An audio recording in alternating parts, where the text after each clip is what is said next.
Phillip-Jacques de Loutherbourg, a French artist resident in London from the early 1770s, where he anglicized his name to Philip James de Loutherbourg.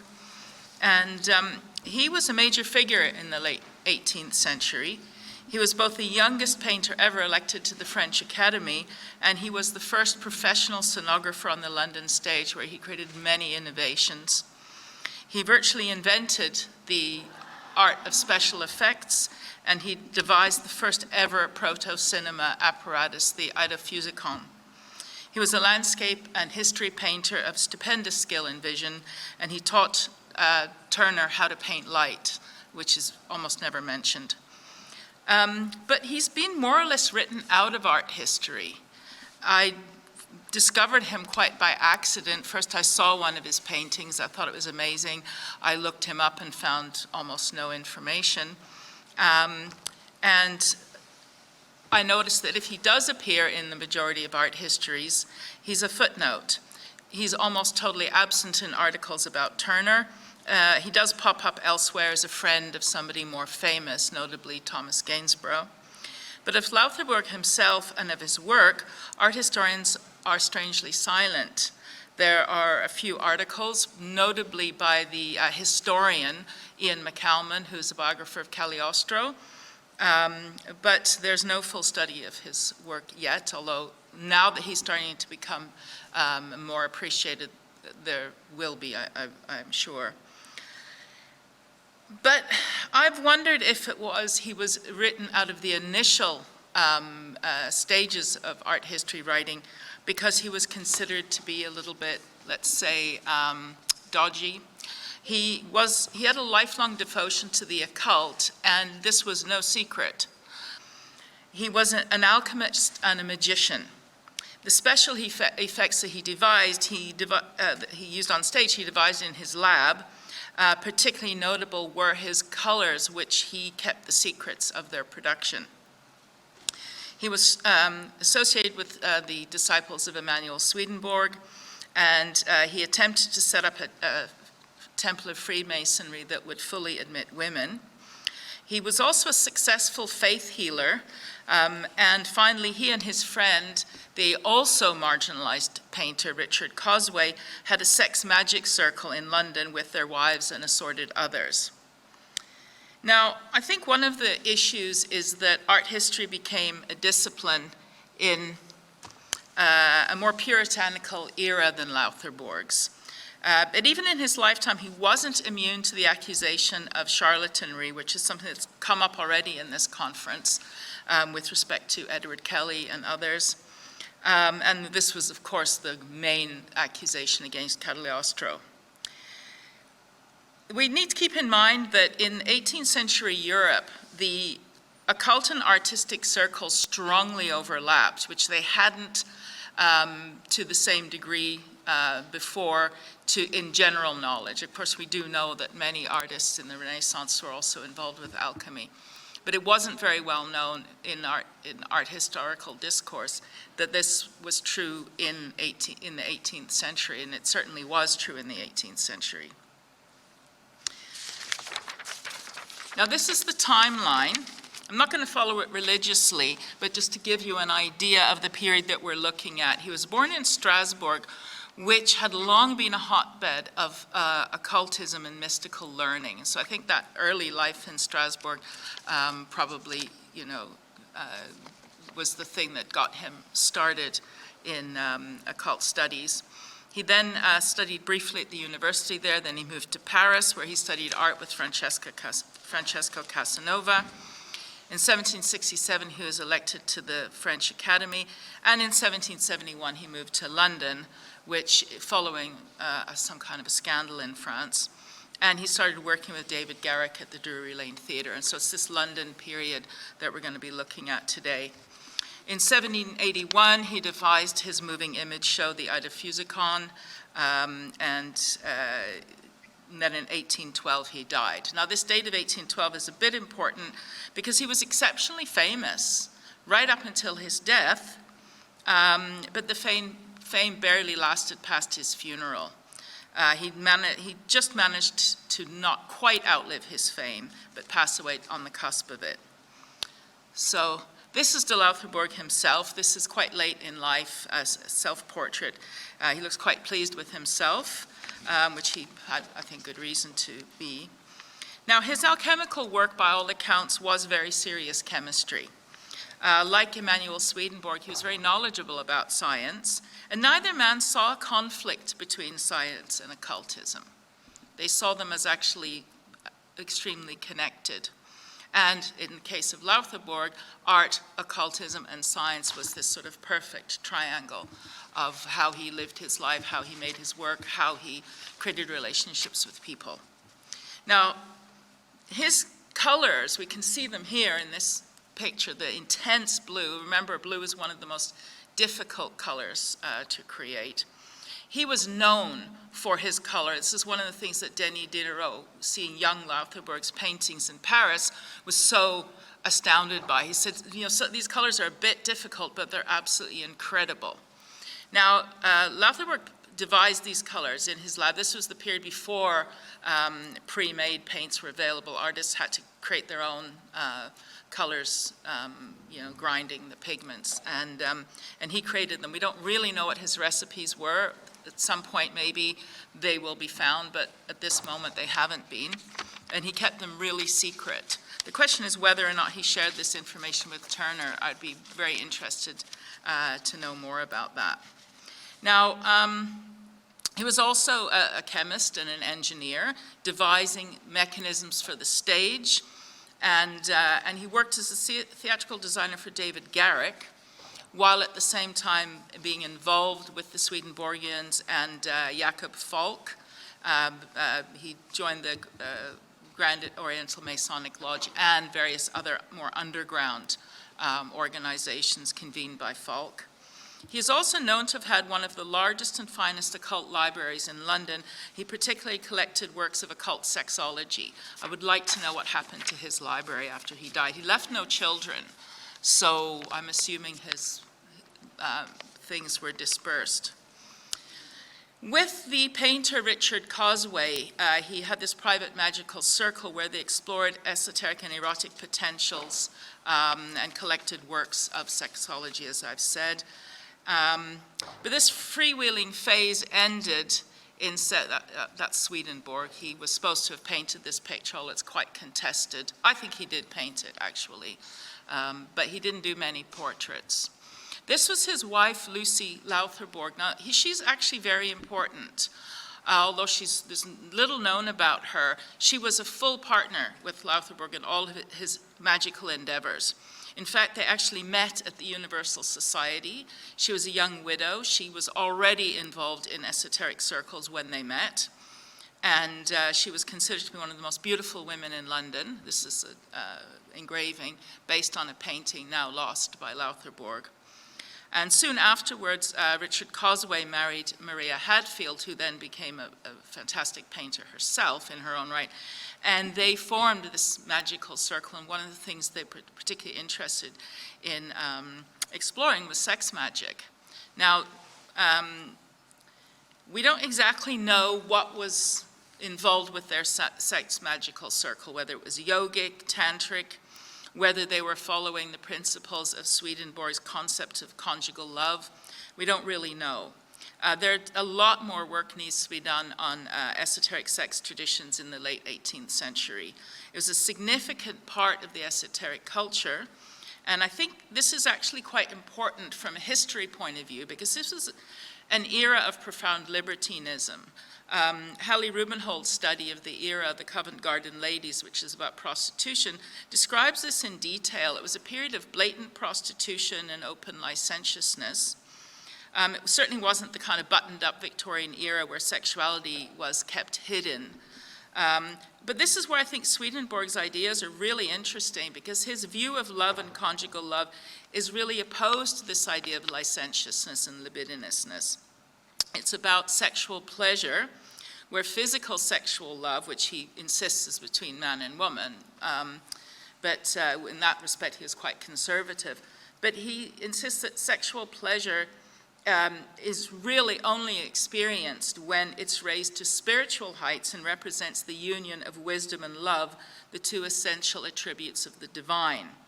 Swedenborg makes it quite clear that true sexual pleasure is meant to happen within some kind of spiritual connection. And this was really radical because in a world of prostitution and consumption of sex, the idea that no, sex isn't about that, it's a spiritual experience. This is really quite a radical perspective. Even Swedenborg's views on extramarital relationships, which he calls pelicacy, was acceptable, but it had to be conducted under specific conditions. So this is a very different perspective on sex, the idea that the erotic could engender a mystical and spiritual state, and that one could and should actively pursue and enhance that pleasure. Now, the history of de Loutherbourg's life indicate that he and Lucy did actually practice precisely this idea of conjugal love. Their relationship was imbued with Swedenborgian, Kabbalistic, and Hermetic sexual ideas, which included encounters with other people, exhilarating, turbulent, and possibly sometimes dangerous in terms of their interactions, as we'll see.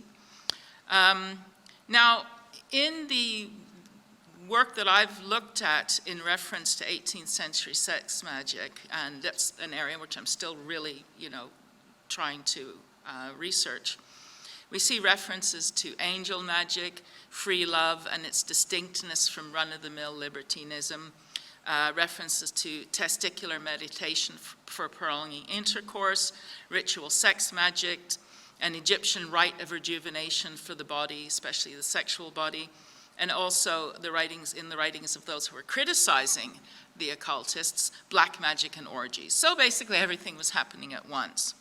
One of the most famous examples, this is Richard and Maria Causeway. She did leave Richard after a while, you can see it on her face here, and moved back to Italy where she had been brought up. One of the most famous examples is the sex therapies of Dr. James Graham and his Temple of Hygeia, a sex clinic offering courses of sexual regeneration on a magnetically charged celestial bed. Now, this isn't a picture of the celestial bed. I'm not exactly sure what it is, but we can certainly see there's some interesting things going on. Special hats were worn, which were meant to electrically charge the body. Now, the Temple of Health had a very distinctive esoteric flavor. Although Graham always insisted that his work was absolutely scientific, the iconography he used both in the design of the temple, its decorations, and his publications allude to Paracelsus and the Rosicrucians, and he refers often in his published lectures to the goddess of the pure elementary fire of the philosophers, the Anima Mundi. This image here depicts the property in London where he was giving his sex therapy courses. Now, like Loutherbourg, Graham was also accused of being a quack, and to be sure, he did actually manufacture his medical credentials. But if you read his publications, it's clear that he had a lot of knowledge, both practical and theoretical. So which makes us, really consider what this concept of quack and charlatan is, where it's coming from, and why is it applied to particular people at particular times. And even more importantly, as a researcher, why does it just get repeated? Why are we meant to assume that Graham was a quack, or that Loutherbourg was a quack, or that Cagliostro was a charlatan? It just keeps being repeated in the history, and so people just keep repeating it. But I think that we really need to stop doing that and to actually ask, what were they doing? Why? And who is the accuser? What was in it for them to accuse Graham, for example, of quackery?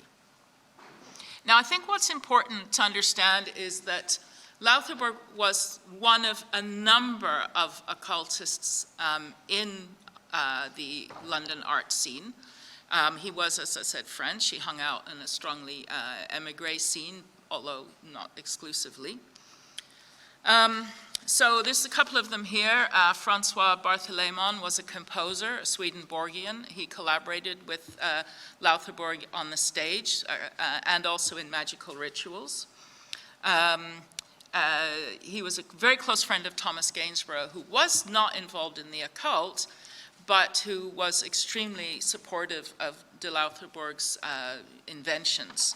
And they were very close, actually. He was a friend of the Chevalier d'Eon, who was a spy, possibly transgender, possibly hermaphrodite, but also not so much a practicing occultist, but was very interested in the occult and spent a lot of time around occult circles. He wasn't a friend of Joshua Reynolds, who thought that he was very aware of Loutherbourg's activities and thought he was not quite one of us, but he really liked de Loutherbourg's work, so there was a mutual respect. Now this is a picture of the Royal Academy, and in it you can see Loutherbourg here, and this is his friend Richard Causeway, and over here is another occultist painter, Thomas Stotthard. Now there were others as well, the sculptor John Flaxman and others, but these are the ones in this painting from 1795. And I think this is interesting because these were very respectable people. These were the movers and shakers of the London art scene. They were hobnobbing with all kinds of aristocratic clients, politicians, and so on. They're firmly embedded in the mainstream of artistic culture, and they were open up to a point about their occultism, and we'll see where that point starts to become really important and problematic. Now, one of the most important yet most problematic people at this time who were involved with Loutherbourg was the other so-called quack, Cagliostro, known as he called himself the Count. I'm not going to go too much into the detail of him and his life. It's fascinating. You can read it yourself. Try to avoid most things written about him, but Ian McCalman's book is quite good. Avoid the Orson Welles interpretation of him. I'm not going to repeat the charges that he was a con man and a charlatan, because frankly I don't really know if he was. That's what his enemies said. I think he needs to be studied in more depth. Now, I think he probably did have profound knowledge, insight, and charisma, but I'm also sure that he did whatever he needed to make money. But many intelligent people took him quite seriously, and Loutherbourg was one of them. Now, what I think is interesting is that Cagliostro claimed to possess the secret of Egyptian magical rites and Egyptian magic in general. And he claimed to have studied magic in Egypt. Now, there's no concrete evidence that he did, but he was from Sicily, a region with a strong Arab influence, and it may be that there were still practitioners of ancient magic on the island. On the other hand, it's entirely possible he did go to Egypt. People did. We just don't know. Now, this is one of the problems that historians have. We need concrete evidence, and without that, it's just conjecture. But sometimes you just do need to conjecture. What's important is that Cagliostro believed that he had ancient Egyptian spells for the revival of the dead. Now, these spells did actually exist, but the difference is that Cagliostro wanted to use them on living people to prolong their life. He had a red powder, which he named the materia prima, and something called Egyptian wine, with which he prolonged life. He offered rejuvenation services through something called the Egyptian rite, which is ceremonial magic. Now, both Loutherbourg and Richard Causeway were married to much younger, very beautiful women, and it's not surprising they're both interested in Cagliostro's powers of rejuvenation. And I think this is probably one of the reasons why they were drawn to Cagliostro and his promises. Unfortunately, he was unable to rejuvenate both men. As we've seen, Maria left Richard, and although Loutherbourg and Lucy remained together for the rest of their lives, Cagliostro's failure to actually process this rejuvenation was one of the factors that led them to fall out. The other was, boringly, usual money. Now, one thing that's interesting is both Cagliostro and Loutherbourg believed that women should be equal initiates in magical practices. Cagliostro believed that women had always been part of Freemasonry, but as the Masons themselves became corrupted and rigidified, it's expelled the female principle. So Lucy Loutherbourg collaborated with Cagliostro and Cagliostro's wife, Sophia, as well. And so it was a very much a sort of sexually equal, active, and sexually dynamic circle that they created. This is a 19th century interpretation of Cagliostro's rites. Which brings us to the question of de Loutherbourg's stagecraft and why it's important. Now, the theme of this conference is the art of deception. And I think it's clear that deception was one of Loutherbourg's great skills in the theater. He was able to make audiences believe that they were really seeing and feeling the effects of shipwrecks, thunderstorms, volcanic explosions, and so on. But what's particularly interesting about his stagecraft is that he believed that his stagecraft and his paintings were productions of his magical knowledge. Okay, now that's very interesting. He didn't see them as, well, I'm a magician and my day job is being a stage designer and I paint pictures. It was like, no, I'm a magician. My practice, my magical practice results in stagecraft. It results in paintings, which is a very interesting way of seeing things. And I think if you're going to look at Loutherbourg, you need to actually look at his work with that in mind. In fact, he believed that, in fact, creating these illusions, these deceptions, that what you're seeing, for example, on the stage is real, this was a magical practice in itself. Although he spent his life working in commercial theater and producing pictures and engravings for sale, he always saw that his work was ultimately spiritual. And this was interesting in his work with Garrick, because Garrick was trying for a kind of realism to make the audience really feel that they were seeing something actually happening. And so, he's the first person to bring historical costume to the stage. And so you can see in this, this is Loutherbourg's painting of Garrick performing on the stage. And I think you can see in this painting, he's bringing this golden light from off stage, which gives the whole thing a really 3D kind of dimensional appearance. You actually feel as though the actor is a character in a place, not on a stage, but in an environment. And that, of course, is what they're aiming for, to make the audience feel as though they're watching something happening, not a performance. Now, again, this is another picture where you can really see the intensity of de Loutherbourg's color. Now, his art was often described at the time using the language of occultism. His stagecraft and paintings invoked adjectives like necromantic or bewitching. Whatever the master throws his pencil, wrote the Morning Post, we are enchanted with its magic. This wasn't just metaphor. He was known to practice magic, and the word in this context was an allusion to both the occult and the painter's extraordinary skill in pictorial illusionism. Describing his paintings as dangerous, the Morning Chronicle observed that they transport the common viewer out of judgment, and by the magic of their execution, divest at first even the studious artist of his discernment. Now, this description of the sublime in art echoes the language of 18th century aesthetics from Richardson to Edmund Burke. And now in Loutherbourg, the sublime is deeply connected to his work as an alchemist in the alchemy of color.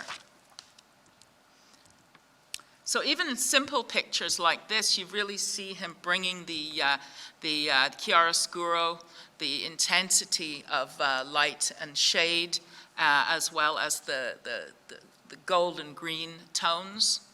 This one, the travelers attacked by banditti. I mean, of course, it's not the same as seeing them on the screen as it is to see them. It's not really about the travelers being attacked by the bandits. It's about this phenomenally powerful red sky. Same with this. This is one of his early London paintings when he was still working in the theater. And again, it's about this sort of really intense drama. The deceptively gentle landscape is dominated by this enormously pink and red sky, which pulls the eye inexorably towards the light source and away from the actual, animal subjects. And with this, the ethereal is represented by the sky, and so Loutherbourg is saying that, the ethereal, the ethereal plane is much more compelling than anything animal and material. Now, a lot of times these kinds of works are considered to be pre-romantic, but I don't really like this concept because it implies that it's a preparation for the real thing. I think it's the real thing in itself. Now, I want to briefly look at his mechanism, the Eidophusikon, which was a kind of proto-cinema. The spectator sat in front of this installation in a darkened room. He used the same wide range of devices as he did on the theater sets, including paintings on a moving platform, silk transparencies, lighting effects from hidden lamps and magic lantern slides, smoke, wind. I'm not sure how he made the wind, the illusions of fire and hail, and the mechanisms imitating rising and falling water. Each performance consisted of usually 5 or 6 landscape spectacles, alternating contemplative and beautiful landscapes with more sublime and terrifying wonders. And of course, he could do more things in this small space than he could on the big stage where he had to also deal with actors. In the first season, he presents a sea storm with a shipwreck, which absolutely astounded people, and various different people wrote about it, saying it amounted to reality. So it really created this deception of seeing an actual shipwreck on the small scale there. Now, the second season was quite interesting because, as well as various sublime and picturesque landscapes, he also presented his pièce de résistance, the pandemonium scene from Milton's Paradise Lost, Satan arranging his troops on the banks of the fiery lake, which is what we see in this, the only actual representation of the Eidophusikon. Now, this was constructed from Loutherbourg's imagination, as were his landscapes, because some of them he'd seen, but many of them he hadn't. Now, for Loutherbourg, all of this aimed to overcome what he perceived as one of the worst problems of traditional painting, the fact that even the best picture represents a single moment of time and action. And going back to what Michael was saying earlier about time and the problem of time in art, what Loutherbourg aimed at was what he called bringing progressive motion to accurate resemblance and giving the audience an experience to experience it over time. So the audience is not in charge of the time they spend with the painting as they are in a gallery. The painting is given to them within a time construct. And that was very, very innovative and hadn't really been done before with this level of success, and it was very successful. He created the pandemonium. I won't go into it now, but you can ask me about it if you want to, because I don't want to take more time than I need. He created a sort of larger scale version of the pandemonium, among other things, for a huge installation he created for the libertine Gothic novelist William Beckford. Now, unfortunately, the relationship with Beckford was, although he had high hopes of it, Beckford was the richest man in London, he was also such a libertine, he ended up becoming the focus of a particularly unpleasant sex scandal. And as someone who had been, championed by Beckford, this seems to have created a bit of a taint around Loutherbourg. The next thing he did was become involved with Cagliostro, which really didn't help, because Cagliostro fell out with a lot of people in London and fled to Switzerland, and the Loutherbourgs followed him, spending a few months there, and then, as I said, failed to regenerate Loutherbourg, and the Loutherbourgs came back. What they did when they came back was very interesting. Instead of just going back to being a painter, he opened a faith healing clinic in his house in Hammersmith, and apparently, according to reports, it attracted hundreds and hundreds of people. And they were healing for free, so it attracted large numbers of very poor people. And now this brought Loutherbourg to a kind of problematic public attention, which was anybody at this time, this was the 1790s, anyone who brought a lot of poor people together was seditious. And of course, Loutherbourg was French as well, so he had to be very careful. They basically said no more of this. He closed down his faith healing clinic, and he just said, he announced publicly, I'm no longer working in magic, and he returned exclusively to painting. But actually, He continued to practice magic in private with his trusted friends like Causeway, and his return to respectability veiled his continuing passions for the occult. But he expressed his occult ideas in a last significant surge of creativity with alchemically coded aesthetic expressions of theatrical, vibrantly colored paintings, as you can see. This rendering of the flood, the Great Fire of London, which was, of course, representing the 1666 fire. This one of my absolute favorites, the defeat of the Spanish Armada in 1588. This was Loutherbourg's attempt to make really make it very clear, I am a British patriot. Even though I'm a Frenchman, I go back to the greatest moment in English history, the Armada. But of course, it's a very, very intensely colored picture. Now this and almost all of his work is in storage. This is the biggest problem, is it's very difficult to see his pictures. You have to ask for them. This is in the Maritime Museum in Greenwich. And I'm going to finish up by, this is the angel binding Satan. I'm going to finish up by just summing up Loutherbourg. Interestingly, this painting was really just designed for an engraving, yet you can see the amount of color and intensity of color that he put into it, even though it ended up being an engraving for a book. So to sum him up, although it's impossible to sum him up, we're still doing research on him. But he was a magician, scientist, mage, mystic, charlatan, chemist, artist, stage designer, faith healer. What do all of these terms mean when we talk about Loutherbourg? His life demonstrates that the occult coexisted with modernity, with science, and with the so-called Enlightenment. Perhaps even more, it existed strongly within the popular culture. The Eidophusikon was a popular entertainment. Perhaps even more importantly, occult ideas were at the heart of some of the most fascinating and exciting art. Art which has had a long-lasting influence, which has outlived its makers. He's a great historical example of what Gary Lachman has described as the liminal space, blending magic and art that has come to be known as a culture, in my view. Realizing this means repositioning Loutherbourg as a person both of science and of occult metaphysics, while giving him his proper place in history and art history. So the question for me is, how do you reintegrate a knowledge of occult practice into writing art history? Luckily, the British Art Network, of which I'm a member, with art historians and researchers, they're now going to be doing a workshop on magic and art, which I'll be participating on at the end of October. And we are together trying to learn how to understand historical occultism within the history of art. So it's a growing area, and the more knowledge we can get, the more we can do. Thank you very much.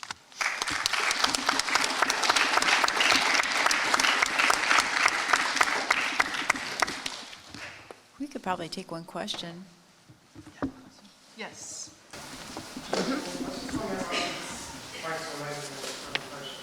Wondering about Loutherbourg's own healing practice and whether that involved colour and light.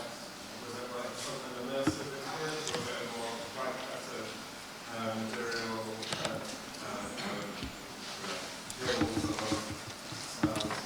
Well, I'm still trying to find out more information about this. What I understand so far is that it definitely involved kind of laying on of hands. But because he was an alchemist, there's a very strong probability that it also involves some kind of potions as well. And it may have involved, sort of creating color and light. Knowing all the things that he was able to do, it seems that he probably would have wanted to do more than just this. But there are some references to Lucy doing the laying on of hands. So perhaps he created the atmospheres and she did the actual actions. But what's interesting is there are hundreds and hundreds of people. There would be queues outside his house, and that's what made the neighbors start to complain. So, I mean, it must have worked, at least for some people. Yes? I just wondered, getting going back to this healing the sick for free, an album, it implies that was he involved in any sort of Rosicrucian type stuff? I mean, in your research, have you come across that? Because healing the sick for free is a central tenet of the family. And alchemy, you know? Well, I think, yes, and I think that's very interesting because in most of the other aspects of his life, he seems to have been very interested in acquiring money. In fact, his reason he left Paris is he got involved in some kind of blackmail scandal.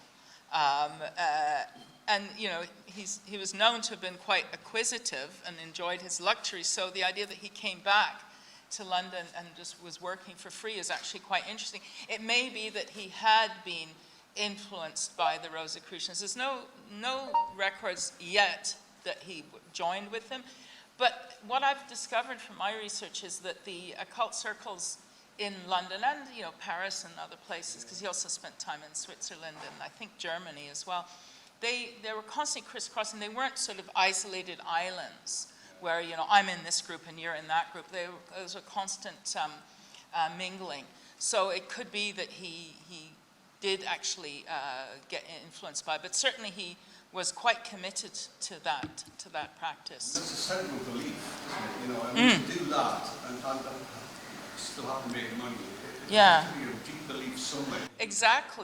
Exactly, because he came back from Switzerland where he'd fallen out with Cagliostro. It must have cost him a fair bit of money, but he was quite determined to do it. So I think that indicates that there was some catalyst that.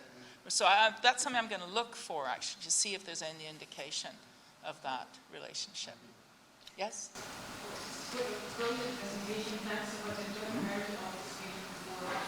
So it's great to hear about it. I'm just wondering, in terms of his networks, which you know, was Officialism, didn't life extension and immortality or big business in the late 18th century? Yes.